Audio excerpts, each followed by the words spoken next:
دوستوں، بزرگوں اور بھائیوں، ہم مسلمان ہیں۔ اللہ تبارک و تعالیٰ نے جو دین برحق ہمیں عطا فرمایا ہے، وہ دین ہماری تمام ضروریات کو پورا کرتا ہے۔ ہمیں یہ حکم دیا گیا ہے کہ ہم اللہ سے جب بھی مانگیں دنیا اور آخرت کی بھلائی مانگیں۔ ہمارے ہاں چونکہ ایک بڑا طبقہ ایسا ہوتا ہے الا ماشاء اللہ جس کو دنیاوی ضروریات پوری طرح گھیر لیتی ہیں اور دنیا داری کے مسائل ذہن پر، دل پر پوری طرح حاوی ہو جاتے ہیں۔ ہر وقت تصور یہی رہتا ہے کہ کسی طریقے سے میری دنیا داری مضبوط ہو جائے، میری دنیا داری مکمل ہو جائے، میرے روزمرہ کے کام پختہ ہو جائیں۔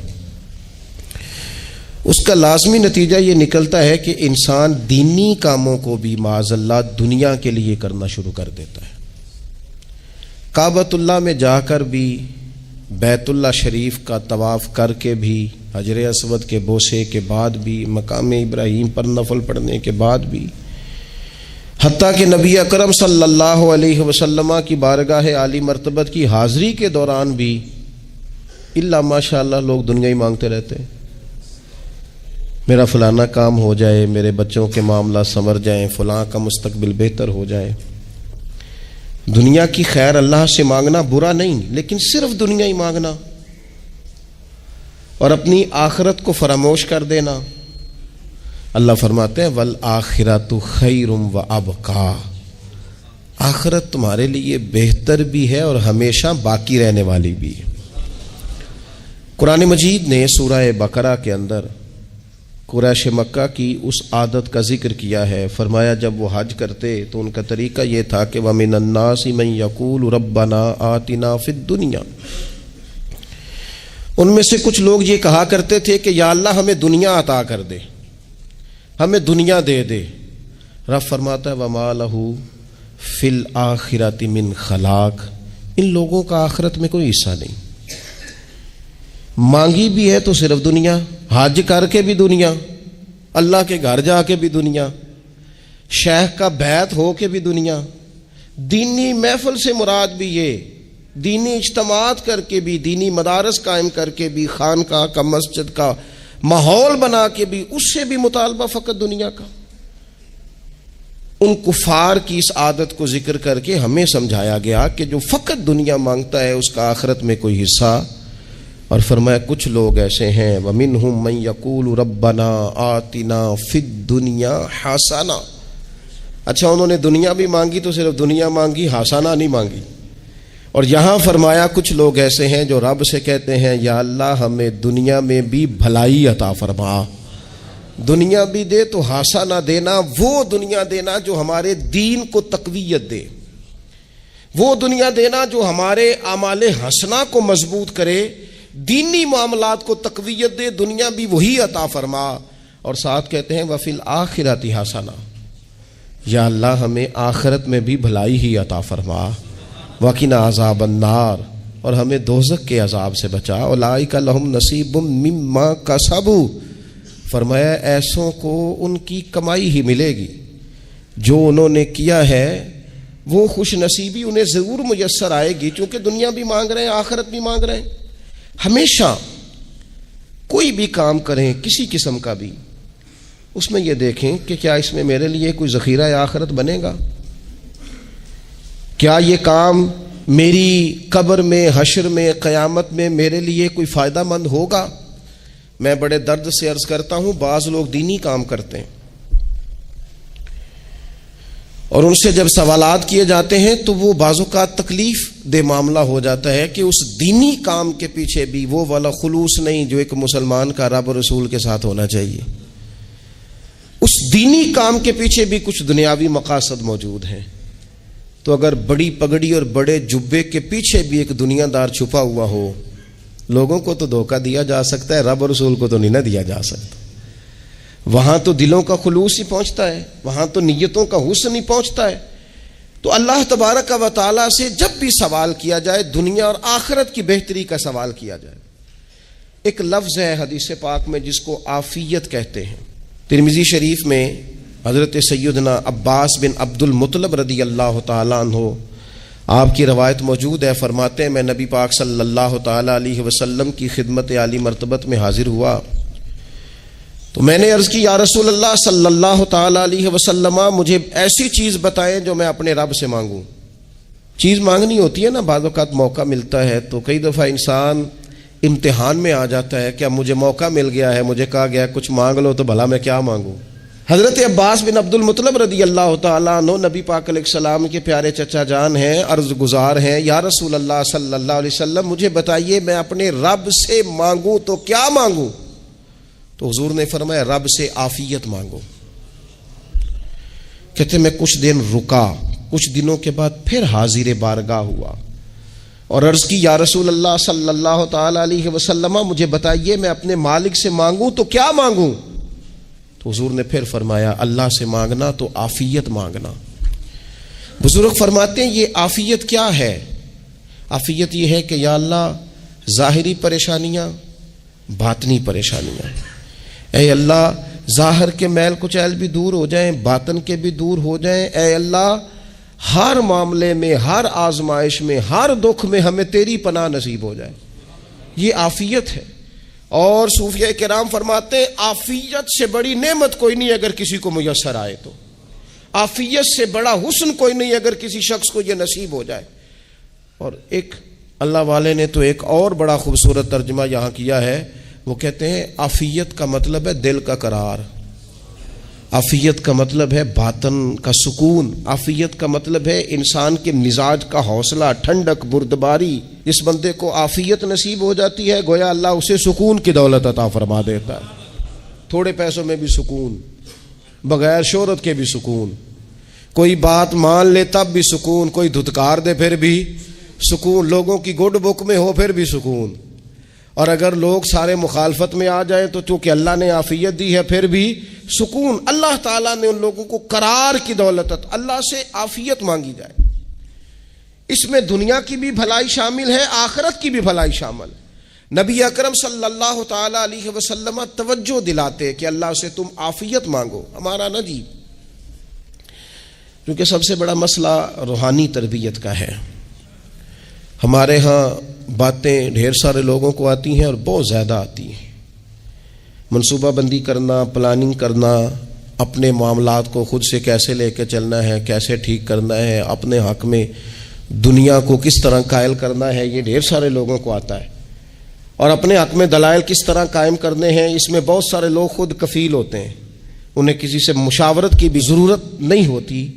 لیکن اللہ کی بارگاہ سے اپنا رشتہ کیسے جوڑنا ہے، مالک سے کرم کا سوالی کس طرح کر کے ہونا ہے، اللہ سے عافیت کا سوال کیسے کرنا ہے، یہ چونکہ روحانی تربیت میں ہمارا مزاج نہیں ہوتا لہذا ہم اس طرف جاتے نہیں، ہم وہ اپنی مرضی کی چیزیں، یعنی وظیفہ پوچھ کے گئے ہیں ایک صاحب، کچھ عرصے کے بعد آئے ہیں تو آ کے کہتے ہیں مولانا صاحب، پیر صاحب یا قاری صاحب یا فلاں صاحب، کسی سے بھی پوچھ کے گئے کہ جس کو نیک آدمی جانا، پھر لوٹ کر آ کے کہتے ہیں کہ آپ نے وظیفہ بتایا تھا پر کام کوئی نہیں ہوا۔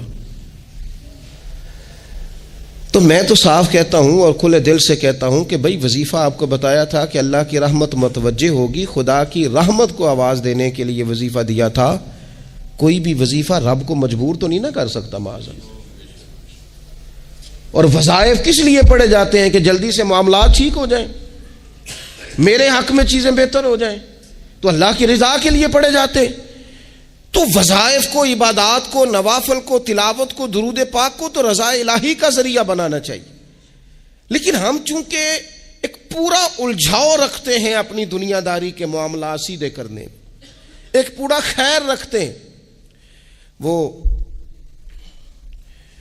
لوگ ملتے رہتے ہیں مختلف بزرگوں کی نسبت کے تعلق سے، تو بعض جگہوں پہ بعض لوگ بڑے تیز ہوتے ہیں، یعنی ان سے آپ کی ملاقات ہوتی ہے تو بندے کو محسوس ہوتا ہے کہ یار اسے تو پہلے ہی ساری باتوں کا پتہ ہے، اور کئی دفعہ ان سے ملنے کے بعد احساس ہوتا ہے کہ یار اس سے تو تھوڑا سیکھ ہی لیتے تو بہتر تھا، یہ تو بات بڑی آگے نکل گئی۔ سارا پتہ ہوتا ہے، باشعور ہوتے ہیں، لیکن ڈر آتا ہے اللہ سے۔ اتنا باشعور آدمی، سمجھدار، پنچایت، پریا، لوگ، دین، دنیا سارا پتہ ہے، نماز کا ٹائم آ گیا تو وہ چھپتا پھرتا ہے. اس کی طبیعت پر بوجھ بن رہا ہے معاذ اللہ اللہ کے حضور حاضر ہونا. اسے خیر کا کام کرنا پڑ رہا ہے تو وہ ادھر ادھر نکلتا جا رہا ہے. تو سوال یہ ہے کہ پھر یہ شعور کا کیا مطلب رکھا ہوا ہے ہم نے؟ پھر اللہ سے دعا کرنے کی ضرورت نہیں. وہ حضرت عارف رومی رحمۃ اللہ تعالی علیہ فرمایا کرتے تھے بعض لوگوں کو رب سارا کچھ دیتا ہے، سجدے کی توفیق نہیں دیتا. اس کا مطلب یہ ہے کہ وہ کہتا ہے یہ سارا کچھ لے اور نکل جا، میرے گھر نہ آنا، رکھ سارا کچھ پاس. رب سے عافیت مانگی جائے، اس سے اس کا فضل مانگا جائے، اس سے اس کا کرم مانگا جائے. اللہ کے پیارے رسول صلی اللہ تعالی علیہ وآلہ وسلم اس عافیت مانگنے پر زور دیتے، توجہ دیتے. میں آپ کو صحیح بتاتا ہوں،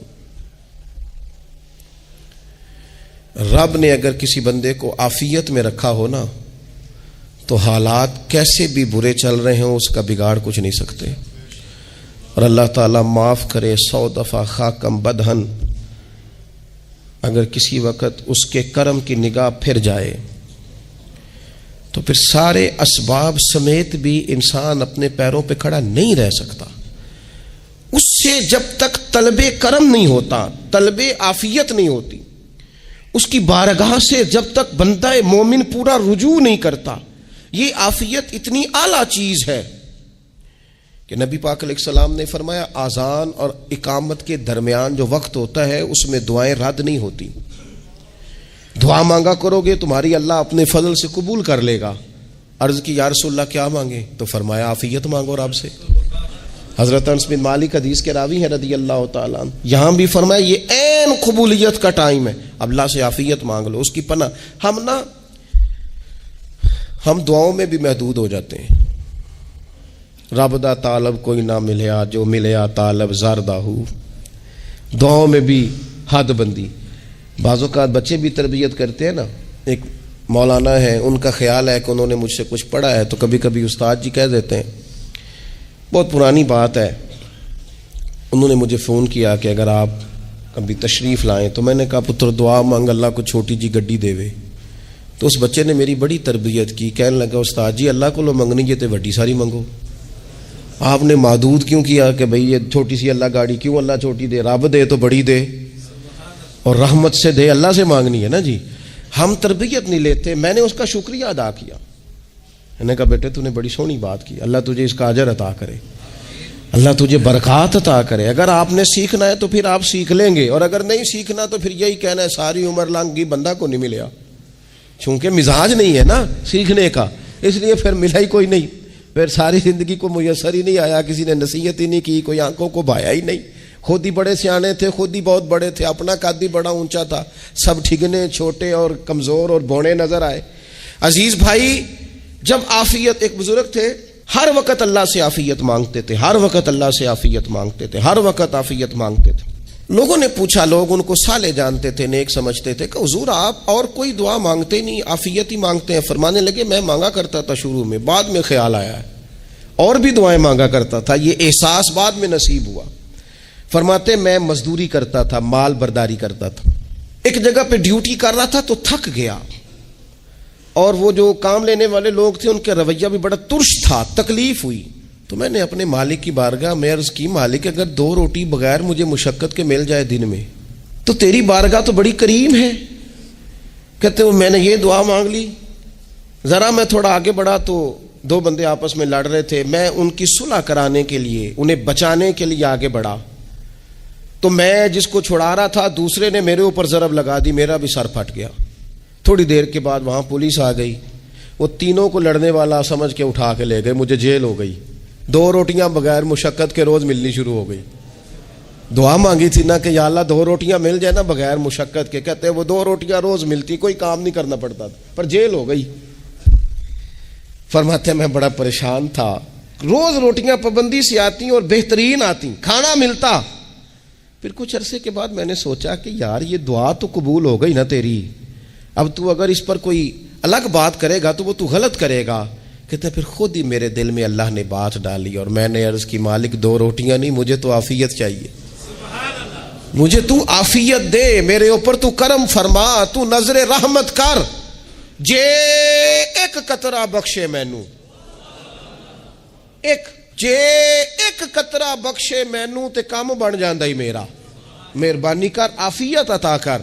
فرماتے پھر خدا نے کرم کیا، کہاں سے اسباب بنے میرے جیل سے چھوٹنے کے، کون کون میرے ضمانتی بنے اللہ ہی جانتا ہے۔ فرماتے ہیں دروازے بھی کھل گئے، رزق بھی ملتا ہے، صحت بھی میسر ہے، سجدہ بھی کر لیتا ہوں، سویرے تلاوت بھی کرتا ہوں، شام کو مدینے والے کی بارگاہ میں راج کے درود و سلام بھی عرض کرتا ہوں، میں ممکن ہوتا ہے تو کسی غریب کی داد رسی بھی کرتا ہوں۔ اب سمجھ آئی ہے، ربنا آتنا فی الدنیا حسنۃ وفی الآخرۃ حسنۃ وقنا عذاب النار۔ اب سمجھ آئی ہے رب سے جب بھی مانگنا ہے عافیت ہی مانگنی ہے، اس سے کرم مانگ۔ ہم نے محدود دعائیں رکھی ہوئی ہیں، محدود، وہ جی فلانا کام میرا ہو جائے تو بھئی وہ ایک ہو گیا، اس کے بعد پھر نئی ٹینشن بن جائے گی، نہیں میں جی بچوں کی شادی کر لوں جی پھر میں فارغ ہوں۔ آپ شادی کر کے دیکھیں، لاگ پتہ جائے گا کیسے فارغ ہوتے ہیں۔ آپ یہاں رکتے کیوں ہیں؟ آپ خدا سے عافیت کیوں نہیں طلب کرتے؟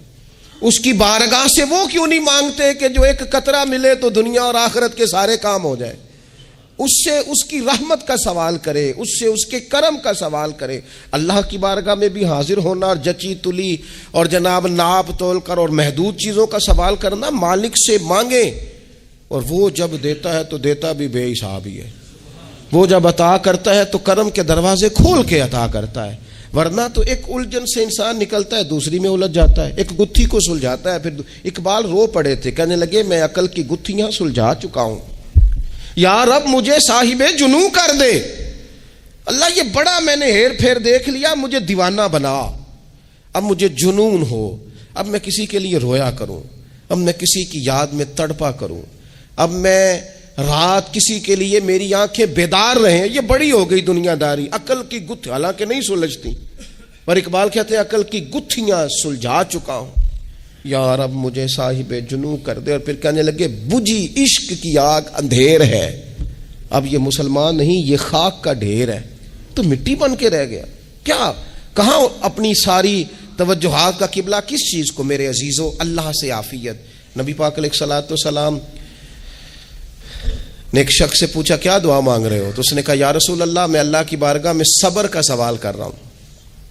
تو حضور فرمانے لگے صبر تو مصیبت پر ہوتا ہے۔ یا رسول اللہ پھر کیا مانگوں؟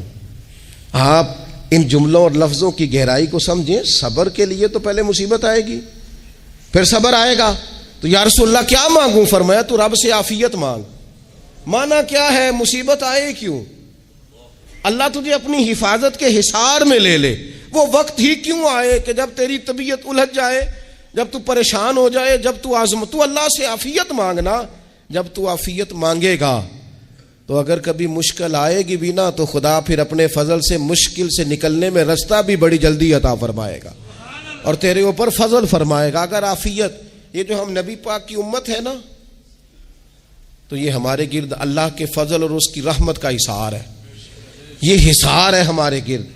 وہ درویش نے کہا تھا نا کہ کروں شکر کتنا اور کروں فخر کتنا کہ تیرے کرم نے مجھے فائز المرام کیا، دیکھو بنا کے سید عالم کا امتی مجھ کو گناہ سے پہلے ہی بخشش کا انتظام کیا۔ ابھی میں نے غلطی کی نہیں، لیکن مجھے حضور کا غلام بنا دیا، بخشش کا بندوبست پہلے ہو گیا۔ اپنے مالک سے، بیمار بھی اس سے عافیت مانگیں، مقروض بھی اس سے عافیت مانگیں، بے اولاد بھی اس سے عافیت ہی مانگیں، صاحب اولاد بھی اس سے عافیت ہی مانگیں، جو دولت کے حصول کے رزق حلال کے خواہش مند ہیں وہ بھی اس سے عافیت مانگیں، اور جن کی جھولی اس نے بھر دی ہے وہ بھی اپنے رب سے عافیت ہی مانگیں۔ مالک سے جب سوال کرے، ایک بزرگ تھے انہوں نے تو اپنی انگوٹھی میں لکھوا لیا تھا کہ یا اللہ مجھے عافیت عطا فرما، مگر جب بھی دیکھتا ہوں یاد آ جاتا ہے کہ اللہ سے عافیت مانگنی۔ اپنے مالک کی بارگاہ کے اندر دیکھو، میں نے دیکھا ہے وہ کسی نے کہا تھا کہ تیری خواہش ہے کہ وہ تیری آرزو کرے پوری، اور میری خواہش ہے کہ تیری آرزو بدل جائے۔ کچھ لوگ ایسی خواہشات بھی لے کے آتے ہیں کہ جو پوری نہ ہو تو بہتر ہوتا ہے، اس لیے آپ کو پتہ ہے موت مانگنا جائز نہیں دین میں. مصائب سے گھبرا کر، مشکلات سے گھبرا کر، زندگی کے مد و جزر سے پریشان ہو کر موت کا سوال کرنا جائز نہیں. کس طرح جائز ہے؟ ان لفظوں کے ساتھ دعا کر سکتا ہے کہ یا اللہ جب تک میری زندگی بہتر ہے مجھے زندہ رکھ، اور جب میرا دنیا سے جانا بہتر ہے پھر تو مجھے اپنی بارگاہ میں بلا لے. یہ بھی کیا ہے؟ یہ بھی عافیت کا سوال ہی ہے کہ یا اللہ رکھ بھی تب تک جب تک رہنا بہتر ہے. نبی پاک نے بھی ارذل العمر ہونے سے پناہ مانگی. ہمارا یہ مزاج بن گیا ہے کہ ہم اپنے حق میں ایسی چیزوں کا سوال کر رہے ہوتے ہیں جو کئی دفعہ ہمیں مل جائیں تو ہمارا نقصان کریں. قرآن حکیم ایک جگہ پہ اللہ کریم نے فرمایا ہے کہ اگر سب لوگوں کو مال دے دوں تو بغاوت کریں، فساد ہو جائے. کیا مانا؟ کہ اپنا نقصان کر بیٹھے لوگ. ہم اپنے مالک کی بارگاہ میں بعض ایسی چیزوں کے سوالی ہیں کہ جو ہمارے لیے ٹھیک نہیں ہے، ہمیں اس کے کرم پر چھوڑنا ہے، اس سے عافیت مانگنی. اور بعض لوگ، چونکہ میں کہہ چکا ہوں شروع میں کہ ہماری دینی روحانی تربیت نہیں ہوتی اور ہم کہیں سے باقاعدہ اسباق لینے کے قائل ہی نہیں ہوتے، پوری تربیت کا ہمارا مزاج نہیں ہوتا، اپنی عقل اور اپنا شعور اور اپنے حساب سے ہم زندگی کو بتانا چاہتے ہیں. اور یہ جو میرا دور ہے یہ ویسے ہی الجھا ہوا زمانہ ہے، اللہ ماشاء اللہ، پتہ نہیں کوئی کیا بول رہا ہے، کوئی کیا کہہ رہا ہے، ایسے جیسے کوئی میلہ لگا ہوا ہے اور کان پڑی آواز سنائی نہیں دے رہی. جس کی دکان پر کوئی گاہک نہیں وہ بھی کہہ رہا ہے لائنیں بنا لو. ایسا الجھا ماحول ہے اور ایسی آزمائش ہے کہ لوگ بیچارے پریشان ہیں. دیکھیں جب تربیت کے ساتھ انسان آگے بڑھتا ہے نا، ہمارے پاس مقتدا ہے اللہ رسول کا کلام، ہمارا پیشوا ہے رب رسول کا فرمان. جب ہم کتاب و سنت کی روشنی میں آگے بڑھتے ہیں تو پھر ہمارے لیے منزل آسان بھی ہوتی ہے اور قریب بھی ہوتی. پھر ہمارے لیے آگے کی طرف سفر کرنا، آگے بڑھ جانا یہ آسان ہوتا ہے. آپ غور کریں جو لوگ دنیا میں کامیاب رہے، بھلا کس طرح کامیاب رہے؟ وہ اس طرح کامیاب رہے کہ انہوں نے نا اپنے رب سے عافیت مانگی. اللہ تعالیٰ نے خود بخود ان کے لیے رستے بنائے. آپ تاریخ پڑھیں گے بعض لوگوں کی تو لگ نہیں رہا تھا کہ وہ اتنی کامیابی حاصل کریں گے. دیکھ لیں آپ حضرت غوث اعظم جیلانی رضی اللہ تعالیٰ عنہ بغداد شریف تشریف لاتے ہیں تو ان کی کیفیت یہ ہے کہ پتے کھا کے گزارا کرنا پڑتا ہے. یعنی پیچھے کوئی ایسا بیک گراؤنڈ کسی کا بنایا ہوا ادارہ، کوئی بڑی خانقاہ، کوئی بڑے لمبے چوڑے والد صاحب کے مریدین، کوئی بڑا لمبا سلسلہ نہیں مل رہا. ان کو بظاہر پتے کھا کے گزارا کرنا پڑتا ہے، لیکن چونکہ وہ نکلے ہیں اللہ کی مدد کے ساتھ، انہیں اللہ نے تائید دی ہے، فضل فرمایا ہے، تو نتیجہ یہ نکلا ہے کہ 70 ہزار بندہ ایک ایک وقت میں تربیت لینے کے لیے ان کے سامنے موجود ہے. یہ اللہ نے اسباب بنائے ہیں، کیونکہ جب رب عافیت عطا کرتا ہے تو پھر اللہ اسباب بھی پیدا فرماتا ہے. ہمارا ذہن تو تھک جاتا ہے سیاست کرتے کرتے. ہم تو جناب پوری ترتیب سے ہمیں سلیقہ آتا ہے کس طرح کر کے کس بندے کو کیسے قائل کرنا. پورے طور پر ہم وہ ساری زندگی سیاست کرتے رہتے ہیں. وہ خاندانوں میں بھی چلتی ہے، گلی محلے میں بھی چلتی ہے، دوستوں میں بھی چلتی ہے، اور بعد میں پتہ چلتا ہے کہ یہ پتے کھیل کون رہا تھا. اصل میں صلح کرانے والا تھا کہ لڑائی کرانے والا تھا. یہ سب کا خیر خواہ تھا، یہ سب کی ذہن کے اندر فطور کی آمیزش ہی اس شخص کی وجہ سے تھی. ہم چونکہ وہ خاص عافیت اللہ سے نہیں مانگتے، ہماری مخصوص سیاست ہوتی ہے سبھی کو راضی رکھو. اس کا نتیجہ یہ نکلتا ہے کہ ایک ٹائم آتا ہے کوئی بھی راضی نہیں رہتا. ہم اگر اپنے مالک کی طرف رجحان کریں اور اللہ نے جو ہمیں شعور دیا ہے اس شعور کو لے کر اللہ کی بارگاہ کی طرف بڑھیں. آپ یقین کریں اعلیٰ حضرت بریلوی رحمۃ اللہ علیہ کی کتابیں ہیں، ایک ایک کتاب پر پی ایچ ڈی ہو رہی ہے،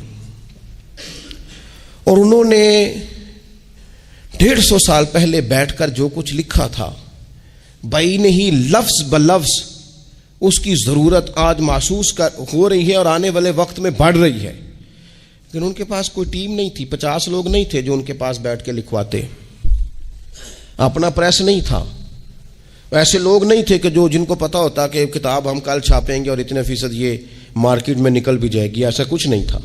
کیا تھا؟ اللہ کی مدد ساتھ تھی، تائید ایزوی ساتھ تھی، اللہ نے اپنی عافیت میں رکھا تھا. وہ قرآن مجید کی آیت کا ترجمہ کرتے ہیں نا اعلیٰ حضرت اہدنا الصراط المستقیم، یا اللہ ہمیں سیدھی راہ پہ چلا. بہت سارے مفسرین نے کہا اے اللہ ہمیں سیدھا راستہ دکھا، فرماتے ہیں اے اللہ ہمیں سیدھی راہ پر چلا۔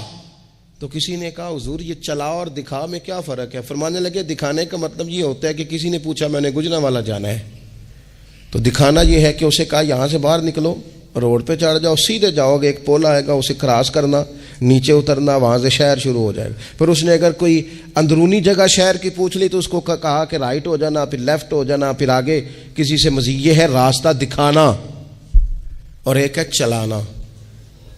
اس نے کہا میں نے گجرانوالہ جانا ہے، تو اس نے کہا ساتھ بیٹھنا میری گاڑی پہ، جہاں تو نے جانا ہے میں چھوڑ کے آتا ہوں۔ یہ راستے پہ چلانا ہے، یہ مقام تفکر ہے، آپ اس پر غور فرمائیں گے۔ کہتے ہیں یا اللہ تو ہمیں راستہ دکھائے گا اور دکھاتا ہے، لیکن چاروں جانب شیطان بھی تو بیٹھا ہے نا، فتنے بھی تو ہے نا، تو اگر تیری رحمت ساتھ رہے، مانا کہ محبت کے سفر میں ہر گام پہ 100 مشکل ہے، لیکن یہ سفر آسان بھی ہے اگر ساتھ تمہارا ہو جائے۔ اگر تو ساتھ چلے تو پھر یہ سفر مشکل ہے۔ وہ ہارون رشید نا اپنے محل کی چھت پہ ٹہل رہا تھا، سب سے اوپر والے چوارے پر، نیچے سے حضرت بہلول دانا گزر رہے تھے، اوپر اس کے ساتھ سپاہی بھی تھے، گن مین بھی تھے۔ اس نے کہا یہ بابا تو ذرا اوپر اٹھاؤ۔ انہوں نے ایک ڈولی، ایک ٹوکری سمجھ لیں، اس کو رسیاں باندھ کے نیچے پھینکا۔ نیچے جو سپاہی تھے ان کو کہا کہ یہ بابا جی کو پکڑ کے اس میں بٹھاؤ۔ انہوں نے جبرن تھاما بابا جی کو، اس میں ڈالا، اوپر والوں نے کھینچ لیا۔ 2-3 منٹ لگے۔ ہارون رشید کے سامنے حضرت بہلول دانا پہنچ گئے تو تھوڑے ناراض بھی ہوئے کہ یہ کوئی طریقہ تو نہیں نا بلانے کا۔ ملاقات ہوئی تو کہا کیوں بلایا؟ کہنے لگا ایک مسئلہ پوچھنا تھا۔ فرمانے لگے بادشاہ ہے نا، تیرے مسئلے پوچھنے کا بھی اپنا ہی انداز ہے، پوچھ مسئلہ۔ کہنے لگا بابا پوچھنا تھا کہ آپ اللہ تک کیسے پہنچے؟ حضرت بہلول دانا چپ کر گئے۔ 2-4 منٹ کے بعد کہنے لگے جس طرح ابھی زمین سے تیرے تک نہیں پہنچا، بالکل اسی طرح ہی پہنچ گیا اور رب کریم کی بارگاہ تک، اور وہ بھی جو اس نے کرم فرمایا ہے، ورنہ میں تو نہیں سمجھتا کہ میں پہنچ گیا ہوں، وہ بھی اگر تیری خوش گمانی ہے۔ تو ہارون رشید کہنے لگا مجھے سمجھ نہیں آئی۔ فرمانے لگے تو بادشاہ جو ہے اتنی جلدی کیسے سمجھ میں آئے گی تجھے بات؟ فرمانے لگے اگر میں تجھ سے ملنا چاہتا نا تو میں ایک درخواست لکھتا، پھر کسی وزیر سے سفارشی سائن کراتا، پھر وہ جمع کراتا، پھر مجھے ٹائم ملتا کہ فلاں دن فلاں تاریخ فلاں ٹائم آ جانا، پھر آ کے میں لائن میں لگتا۔ پھر بھی تو بادشاہ ہے، تیرا موڈ بنتا ملنے کا کہ نہ بنتا؟ جب میں چاہتا تو پتہ نہیں کتنا ٹائم لگ جاتا، جب تو نے چاہا ہے نا تو 1 منٹ بھی نہیں لگا۔ فرمانے لگے میں نے دعویٰ ہی نہیں کیا کہ میں جد و جہد کر کے پہنچوں گا، میں نے تو رب کی بارگاہ میں عاجزی کی ہے، پھر رب نے ہی کرم فرمایا ہے، اسی نے مہربانی کی ہے۔ مانا کہ محبت کے سفر میں ہر گام پہ 100 مشکل ہے، لیکن یہ سفر آسان بھی ہے اگر ساتھ تمہارا ہو جائے۔ اس کے کرم کا ساتھ رہا ہے، اس سے عافیت مانگی ہے، اپنے آپ کو اس کے سپرد کیا ہے تو اس نے کرم کر دیا۔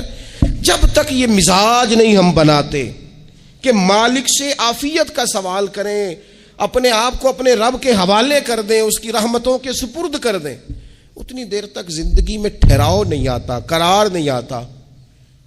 مشکات میں موجود ہے، اللہ کے پیارے رسول صلی اللہ تعالی علیہ وسلم تیمارداری کے لیے گئے تو صحابہ کرام فرماتے ہیں وہ بندہ نا اتنا پتلا نحیف اور لاغر ہو گیا تھا جس طرح چڑیا کا بچہ ہوتا ہے، کمزوری ضعف طاری تھا۔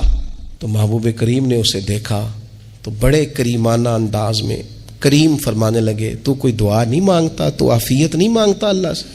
عرض کی یا رسول اللہ صلی اللہ تعالی علیہ وسلم، میں نے اپنے رب کی بارگاہ میں عرض کی ہے مالک قیامت کا عذاب بڑا سخت ہے، میں نہیں برداشت کر سکتا، تو نے اگر مجھے کوئی سزا دینی ہے تو یہیں دے لے، قیامت کو نہ دینا۔ تو کہتے ہیں محبوب فرمانے لگے سبحان اللہ، او خدا کے بندے تو رب کی سزا دنیا میں بھی نہیں سہ سکتا، اللہ سے یہ بھی سوال نہ کر، تو رب سے کہہ ربنا آتنا فی الدنیا حسنۃ وفی الآخرۃ حسنۃ وقنا عذاب النار۔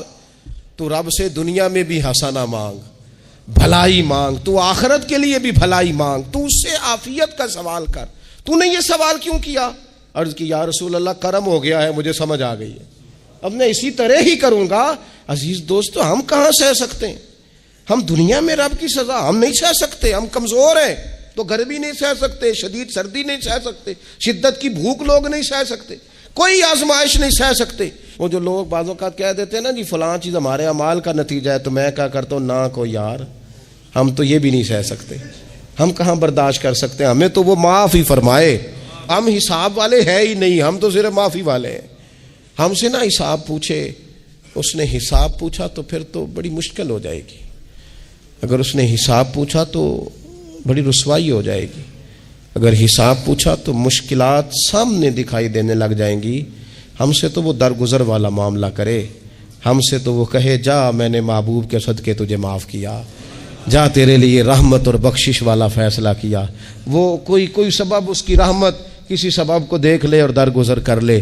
تو آج کی پوری گفتگو میں آج آپ کو بڑی ذمہ داری سے یہ گزارش کر رہا ہوں، اللہ سے عافیت مانگے، ہر وقت عافیت مانگے. میری سالوں سے روٹین ہے، میں دعا مانگتا ہوں اللہم انا نسألک العفو والعافیت فی الدین والدنیا والآخرہ.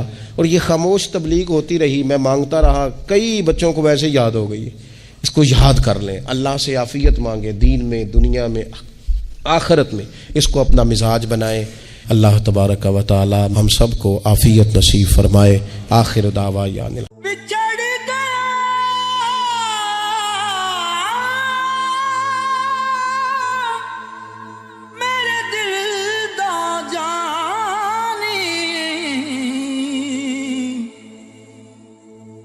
میں ککھوں وانگر رل گئی، پھلاں نال نازک جندڑی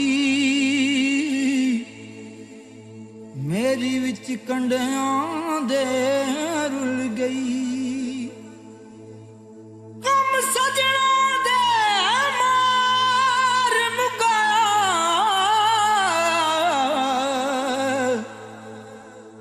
تے میں اتھروں بن کے ڈل گئی.